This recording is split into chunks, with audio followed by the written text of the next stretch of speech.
India में अगर देखा जाए तो 5 करोड़ क्रेडिट कार्ड इशू है और अगर कंपेयर किया जाए डेबिट कार्ड से तो 82 करोड़ क्रेडिट कार्ड की जगह डेबिट कार्ड इशू है। मतलब डेबिट कार्ड 82 करोड़ और क्रेडिट कार्ड सिर्फ 5 करोड़। तो आप ये देख सकते हैं कि जो ग्रोथ है वो कितनी बड़ी नजर आती है। अगर हम डेवलप कंट्री की बात करें तो वहां पे 73% लोग क्रेडिट कार्ड यूज करते हैं, चाइना में 42% और इंडोनेशिया में 7%। कंपेयर किया जाए अगर इंडिया से तो इंडिया में सिर्फ 3% लोग क्रेडिट कार्ड यूज करते हैं। मतलब 100 जन में सिर्फ 3 लोग। नमस्कार, मैं अजीत सिंह स्वागत करता हूं आपके चैनल ठाकुर कैपिटल में।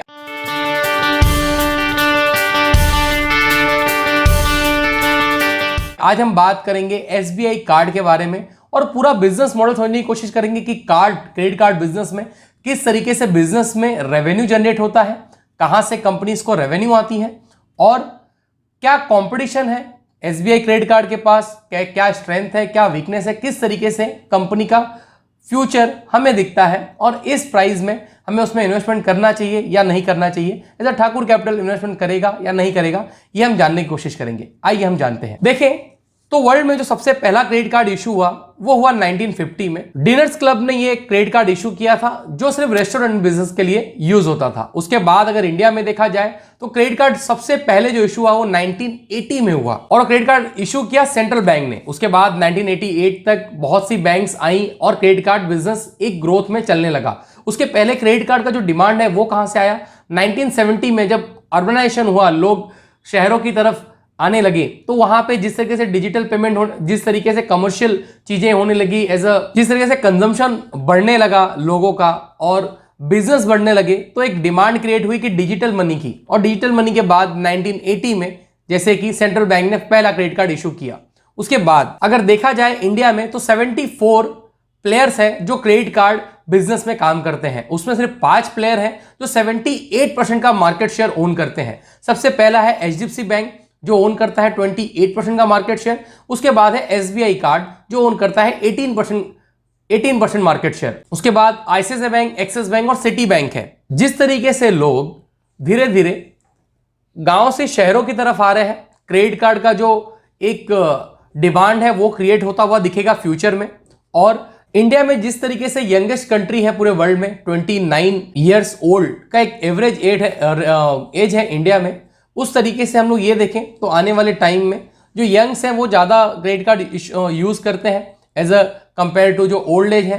तो हम आने वाले टाइम में क्रेडिट कार्ड का एक ग्रोथ देख सकते हैं इसी तरीके से। अब बात हम करें कि क्रेडिट कार्ड कंपनीज को कहाँ से रेवेन्यू आता है, तो जो सबसे पहला रेवेन्यू है वो मर्चेंट से आता है, जहाँ पे मर्चेंट के उनके टाइप्स होते हैं और वो वहाँ पे पेमेंट करते हैं। उसके बाद जो सबसे बड़ी फीस है वो उनको एज इंटरेस्ट पेमेंट में आता है। अगर कोई कार्ड होल्डर अगर डिफॉल्ट करता है अपने पेमेंट में तो वहां से जो उनको इंटरेस्ट आता है वो सबसे बड़ा उनके लिए रेवेन्यू होता है।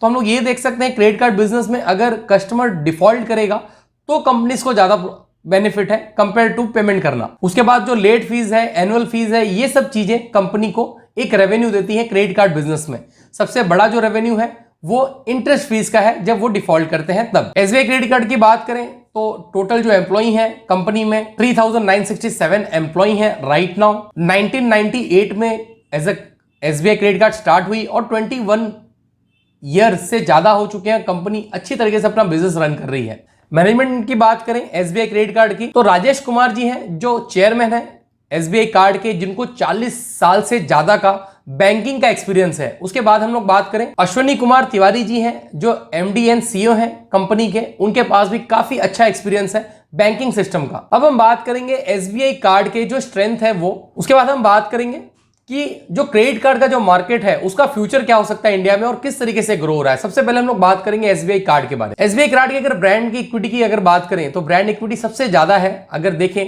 तो 100 में से 100 लोग एसबीआई को अच्छी तरह जानते हैं इंडिया में। और अगर ब्रांड रिकॉल की बात करें तो 37% ब्रांड रिकॉल, अगर कोई कार्ड बोलता है या बैंक बोलता है तो एसबीआई ही याद आता है। जो एसबीआई बैंक है उसके टोटल 45 करोड़ कस्टमर है। और एसबीआई कार्ड की अगर बात करें तो एसबीआई कार्ड ने अभी तक 1 crore 5 lakh credit card issue किए हैं, जो मार्केट शेयर 18% का है एसबीआई कार्ड का। उसी तरीके से हम लोग देखें तो जो एसबीआई कार्ड है अगर वो अपना बिजनेस कहाँ से एक्विजिशन करती है तो ओपन मार्केट से करती है। हम लोग देख सकते हैं कि पेट्रोल पंप पे या यहाँ वहाँ कहीं ना कहीं कोल्ड कॉलिंग करते हुए, या कोई लड़के हमको दिखते हैं जो एसबीआई कार्ड लेने के लिए अप्रोच करते हैं। जब भी हम लोग पेट्रोल पंप पे जाते हैं, ज्यादा करके चांसेस वहां पे हमको वो मिलते हैं। उसके बाद अगर हम लोग बात करें एसबीआई कार्ड में सबसे जो मार्केट शेयर है वो एसबीआई बैंक का है, 74% तक का मार्केट शेयर है। उसको जैसे एक एसबीआई ब्रांड को ये पता है कि जो एक कंपनी है वो एसबीआई बैंक लीड करती है, तो जो 45 करोड़ कस्टमर है उनको एक क्रॉस सेलिंग करने की कोशिश करती है एसबीआई कार्ड अपने ब्रांच से ही। तो जितने भी 25,000 से ज्यादा ब्रांचेस है एसबीआई की, जो एसबीआई ब्रांच में भी आप एसबीआई क्रेडिट कार्ड इशू कर सकते हैं। तो सबसे बड़ी एक स्ट्रेंथ एसबीआई बैंक से एसबीआई कार्ड्स को मिलती है। बाद में कॉर्पोरेट अप्रोच, मतलब अलग अलग कंपनीज है वहां पे भी एसबीआई कार्ड अप्रोच करती है अपने क्रेडिट कार्ड बेचने के लिए। मतलब जहां पे एसबीआई में जिन कॉर्पोरेट्स का सैलरी अकाउंट है या करंट अकाउंट है, एसबीआई उनको अप्रोच करती है कि वो एसबीआई क्रेडिट कार्ड भी ले सकते हैं। सबसे बड़ा बैंक होने के कारण एसबीआई को ये एक अच्छा टीयर 1, टीयर 2, टीयर 3 सिटीज में एक अच्छी एंट्री मिलती है कि वो इजीली कहीं पे भी जाके अपने कार्ड को प्रेजेंट कर सकते हैं और दे सकते हैं, बता सकते हैं। एसबीआई कार्ड्स एक टेक्नोलॉजी अडॉप्टेड कंपनी है। यहां पे देखें तो 56% जो 2020 में जो कार्ड इशू हुए वो ज्यादा करके मशीन के हेल्प से हुए। मशीन पे आर्टिफिशियल इंटेलिजेंस यूज करती है एसबीआई कार्ड अपने सिस्टम में, जिससे जिस तरीके का वो स्पेंड कर रहे हैं, मतलब जो उनके कंज्यूमर है वो स्पेंड कर रहे हैं, अगर वो शॉपिंग ज्यादा कर रहे हैं, वो एयर ट्रेवल ज्यादा कर रहे हैं, वो कहीं और कोई ओला ज्यादा यूज कर रहे हैं, तो वो कोशिश करते हैं कि उन कस्टमर्स को वो एक स्पेसिफाई, मतलब जिस तरीके से अगर वो विस्तारा अलग अलग एसबीआई ने अलग अलग लोगों से टाइप किया है, मोर देन 18 ब्रांड्स हैं जिनसे उन्होंने टाइप किया, जिसमें विस्तारा है, ओला है, तो हर जगह उन्होंने एक टाइप किया है जिससे वो एक स्पेसिफाई कस्टमर्स को मतलब अच्छी सर्विस देने के लिए कस्टमाइज सर्विस दे सके। कंपटीशन की बात करें तो जो सबसे बड़ा कॉम्पिटिटर है वो एचडीएफसी बैंक नजर आता है एसबीआई कार्ड में। 28% का मार्केट शेयर होल्ड करता है और मार्केट लीडर है एसबीआई कार्ड सेगमेंट में। यूपीआई पेमेंट भी एक बड़ा कॉम्पिटिटर उभर के आया है, मगर यूपीआई पेमेंट से छोटे छोटे पेमेंट होते हैं, ज्यादा करके गूगल पे, फोन पे, बाद में पेटीएम, ये सब ज्यादा करके है, मगर यहाँ पे छोटे अमाउंट स्पेंड होते हैं। अगर देखा जाए तो कार्ड से अभी तक 6 लाख करोड़ का स्पेंड हुआ है क्रेडिट कार्ड से, जो एक ऐसा लगता है 2024 तक ये बढ़ के 15 लाख करोड़ हो जाएगा, मतलब मोर देन डबल हो जाएगा। मतलब ये देख सकते हैं कि जो ग्रोथ है क्रेडिट कार्ड की वो बहुत ही बेहतरीन है। और एसबीआई क्रेडिट कार्ड एक प्योरली कार्ड बिजनेस कंपनी है। मतलब ये देखें तो जो एचडीएफसी है, आईसीआईसीआई है, एक्सिस है, ये मोस्ट ऑफ अपने बैंकिंग थ्रू बैंक चैनल से ही कार्ड्स को सेल करती है। पर एसबीआई क्रेडिट कार्ड एक अलग कंपनी है जो प्योरली फोकस करती है सिर्फ कार्ड बिजनेस। अगर हम लोग देखें तो 2014 तक जो इसका ग्रोथ था वो 9.7% के हिसाब से हो रहा था, मगर 2014 के बाद काफी स्ट्रेंथ देखने मिला और अभी जो ये कंपाउंडिंग 23% के साथ बढ़ रहा है, मतलब 23% कंपाउंडिंग एवरेज ग्रोथ रेट है। अगर यहां पे हम लोग देखें तो पेटीएम, ओला, फ्लिपकार्ट, ये सब भी क्रेडिट कार्ड बिजनेस में आते हुए हमको दिख रहे हैं। बिकॉज ऑफ क्रेडिट कार्ड का जो ग्रोथ है वो बहुत ही बाकी है। एक आने वाले टाइम में क्रेडिट कार्ड का जो इंडस्ट्री है काफी बेहतर तरीके से ग्रोथ होगा, ऐसा देख के लगता है। जिस तरीके से फॉरेन्स मतलब डेवलप कंट्रीज के वहां पे ग्रोथ हुआ है, वैसे ही ग्रोथ हमको इंडिया में देखने के लिए मिलेगा। एसबीआई कार्ड का एक फोकस है कि आने वाले 2024 तक वो मार्केट लीडर बने और वो बहुत बेहतरीन तरीके से उसमें फोकस पे काम कर रहे हैं। अगर हम लोग इंडिया में देखें तो फॉरेन प्लेयर्स को हमेशा तकलीफ आई है बैंकिंग में और क्रेडिट कार्ड्स में। सिटी बैंक का जो मार्केट शेयर 2014 तक 13% था, वो 2019 में कम होकर 5% हो गया। जो एक्सिस बैंक है, एक्सिस बैंक का ग्रोथ काफी बेहतरीन रहा। एक्सिस बैंक ने अपने ग्रोथ को 34% सीएजीआर से ग्रोथ किया है। उसके बाद जो सेकंड एग्रेसिव रहा है वो एसबीआई कार्ड रहा है, जिसने अपने आप को 24% के हिसाब से ग्रो किया है। उसके बाद एचडीएफसी और आईसीआईसीआई बैंक ने अपने आप को 19% और 16% के हिसाब से ग्रोथ किया है। ये हम कंपेयर कर रहे हैं 2014 से लेकर 2019 तक का डेटा। नोटबंदी के बाद अगर हम लोग देखें तो जो पहले ये इंडस्ट्री 11% के साथ ग्रो हो रही थी, उसके बाद हमने इसको 2014 के बाद 2016 के बाद इसको 19% से लेकर 17% तक ग्रोथ होते हुए देखा है। अब हम कार्ड स्पेंड की बात करें तो जो सिटी बैंक है सबसे ज्यादा एक एवरेज सेल 2 लाख रुपीस का वो देखने के लिए हमको मिलता है सिटी बैंक से। और अगर देखें तो 11 to 12% का जो ग्रोथ है हमको स्पेंडिंग में, क्रेडिट कार्ड स्पेंडिंग में देखने के लिए मिलता है। बात करें हम लोग एचडीएफसी बैंक की तो एचडीएफसी बैंक तकरीबन 1,30,000 रुपए स्पेंड करता है। मतलब जो एसबीआई के यूजर हैं वो 1,30,000 रुपये स्पेंड करते हैं अपने कार्ड से। और एसबीआई की बात करें, एसबीआई के भी यूजर 1,20,000 या 30,000 तक खर्चे करते हैं अपने कार्ड से, मतलब पर यूजर पर ईयर। जिस तरीके से पर कैपिटा इनकम बढ़ रही है, मगर इंडिया में अगर देखें तो ये 2014 में थी 94,000 और ये 2019-20 तक बढ़ के हो गई 1.5 लाख। तो ये देख सकते हैं कि जिस तरीके से पर कैपिटा इनकम बढ़ेगी तो लोगों के एक्सपेंडिचर भी बढ़ेंगे और लोग एक्सपेंड करेंगे, तो जो यंग है वो ज्यादा करके क्रेडिट कार्ड से स्पेंड करना ही पसंद करते हैं। उस पर रिवॉर्ड पॉइंट उनको मिलते हैं, उन पर कैशबैक मिलता है, तो ये फायदा उनको देखने के लिए मिलता है। उसके बाद देखें तो जो स्पेंडिंग है वो बढ़ी है इंडिया में और जो सेविंग है वो घटी है। तो लोग अगर सेविंग कम करेंगे, स्पेंडिंग ज्यादा करेंगे, तो ज्यादा करके कार्ड से करेंगे, तो उसका बेनिफिट कार्ड इंडस्ट्री को देखते हुए मिलेगा। हमने इसके पहले बात की थी कि ब्राजील जैसे देशों में जहां पे 73% लोग क्रेडिट कार्ड यूज करते हैं, मतलब 10 में से 7 लोग करते हैं, चाइना में 42% लोग करते हैं और इंडोनेशिया में भी 7 लोग करते हैं, मगर इंडिया में सिर्फ ये 3% लोग करते हैं। तो बहुत बड़ा ग्रोथ इंडिया में आना बाकी है, जिस तरीके का ग्रोथ हमको अदर्स कंट्री में देखने के लिए मिलता है। एक ग्रोथ के हिसाब से बात करें तो जो क्रेडिट कार्ड का ग्रोथ है जो आना बाकी है, ऐसा देख के लगता है वर्ल्ड वाइड, तो एसबीआई कार्ड एक अच्छा ऑप्शन है, क्योंकि एक फोकस कंपनी है जो सिर्फ कार्ड्स के बिजनेस में फोकस करती है।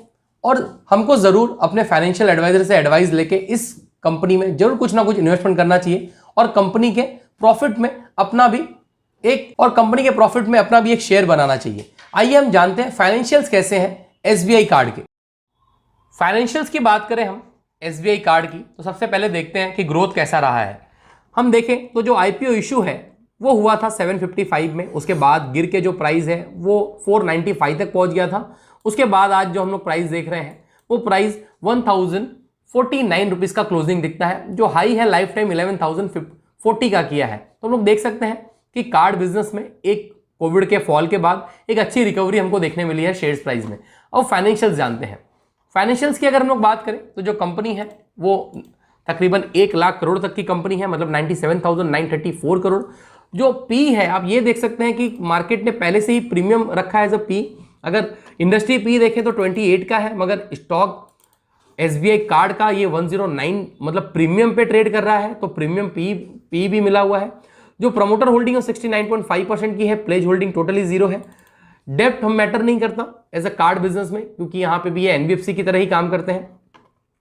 अगर बुक वैल्यू देखें तो 67 रुपीज की है और बुक वैल्यू से कितना 20 टाइम ऊपर ये ट्रेड कर रहा है, ये मतलब 1,000 रुपए तक ट्रेड कर रहा है। आइए हम जानते हैं बाकी के फीचर्स कैसे हैं एसबीआई कार्ड के। देखिए रेवेन्यू, तो रेवेन्यू 2018 में हम लोग 2019 में देख सकते हैं कि 19,083 था। उसके बाद मार्च 2019 से हम लोग कंपेयर करें मार्च 2020 को, तो ये बढ़ के 24,033 हुआ और मार्च 2021 को अगर करें तो थोड़ा सा घटा हुआ है 23,062, क्योंकि हम लोग कोविड में ये देख सकते हैं कि लोगों का जो स्पेंडिंग है वो कम हुआ है। डिजिटल पेमेंट्स बढ़े हैं मगर जो स्पेंडिंग है वो कम हुआ है। तो कोविड में ये फायदा देखने के लिए मिला है कार्ड बिजनेस को, जहां पे लोगों ने डिजिटल पेमेंट अपनाया है मगर जो स्पेंडिंग है वो कम किया है। तो हमको देखने यहां पे रेवेन्यू में मिलता है। इंटरेस्ट की कॉस्ट देख सकते हैं क्या है। उसके बाद हम लोग ये देखें तो फाइनेंशियल मार्जिन देख सकते हैं, 15% का मार्जिन रिपोर्ट किया है जून 2021 में, इसके पहले 7% 5% था। नेट प्रॉफिट बात करें तो सबसे बड़ा है कि नेट प्रॉफिट कितना कंपनी ने जनरेट किया है, तो यहाँ पे देख सकते हैं 305 करोड़ का प्रॉफिट जनरेट किया है लास्ट क्वार्टर में जून 2021 में, उसके पहले 175 करोड़ का किया था। रेवेन्यू की बात करें तो ईयर ऑन ईयर आप देख सकते हैं 2014 में जो रेवेन्यू था वो था 14,138 का, वो जो बढ़ के अभी हो गया है 9,296 करोड़ का। तो ये देख सकते हैं कितना बहुत ही अच्छी तरीके से कंपनी ने अपने रेवेन्यू को ग्रो किया है। उसी तरीके से हम लोग बात करें नेट प्रॉफिट की, तो कंपनी ने जो नेट प्रॉफिट रिपोर्ट किया था मार्च 2020 में ये किया था 1,245 करोड़, मार्च 2021 में इन्होंने किया है 985 करोड़। तो ये देख सकते हैं कि प्रॉफिट थोड़ा सा डिक्लाइन हुआ है बिकॉज ऑफ कोविड-19। लोगों ने जो अपना स्पेंडिंग कम की है, मगर ये हम लोग आने वाले टाइम में एक बेहतर होता हुआ दिखेंगे। शेयर कैपिटल की बात करें तो जो शेयर कैपिटल है वो पहले था 985 करोड़ का, अब वो बढ़ के हो गया 941 करोड़। तो शेयर कैपिटल कंटिन्यू, कंपनी ने अपने इक्विटी शेयर को और इशू किया है। बोरोविंग देख सकते हैं, बोरोविंग कंपनी की बढ़ती गई है। उसी तरह से रिजर्व्स देख सकते हैं, रिजर्व भी पहले ये 5,362 करोड़ हो चुके हैं, पहले ये -39 था। ये देख सकते हैं कि रिजर्व्स कितने बेहतरीन तरीके से बढ़े हैं। कैश फ्लो की बात करें तो cash flow from operating activities से पॉजिटिव है और ओवरऑल भी कैश फ्लो पॉजिटिव है। रिटर्न ऑन इक्विटी देखें तो return on equity double digit काफ़ी बेहतर है। मार्च 2018 में था 32, अभी ये है 17 का, तो ये भी बढ़ता हुआ हमको दिखेगा कुछ दिनों में। यहाँ पे देखें तो प्रमोटर्स की जो होल्डिंग है वो 69.55% की है। प्रमोटर की होल्डिंग देखें तो कांस्टेंट है, थोड़ा सा ऊपर नीचे हुआ है, पर एफआईएस की होल्डिंग आप देख सकते हैं कितनी बेहतरीन तरीके से बढ़ी है। मार्च 2020 में ये 4% थे और अभी ये 12% है। उसी तरह से डीआईएस की भी होल्डिंग आप देख सकते हैं, ये 3.79% थे और अभी ये ऑलमोस्ट डबल है, और जो एफआईएस है ऑलमोस्ट ट्रिपल है। ये देख सकते हैं एफआईएस का कितना भरोसा है। पीएनबी परिवार ने इसमें अच्छे 1% का स्टेक लिया हुआ है। और डीआईएस की बात करें तो एचडीएफसी ट्रस्ट कंपनीज ने भी इसमें 1.12% का इन्वेस्टमेंट किया था, जो अभी एग्जिट हो चुके हैं। पब्लिक होल्डिंग देखें तो पहले 22% की थी, और उसके बाद जब भी कोई भी शेयर्स ऊपर जाता है हमने हमेशा देखा है कि पब्लिक होल्डिंग धीरे धीरे कम होती जाती है, पब्लिक वहाँ से प्रॉफिट बुक करके निकलते रहती है।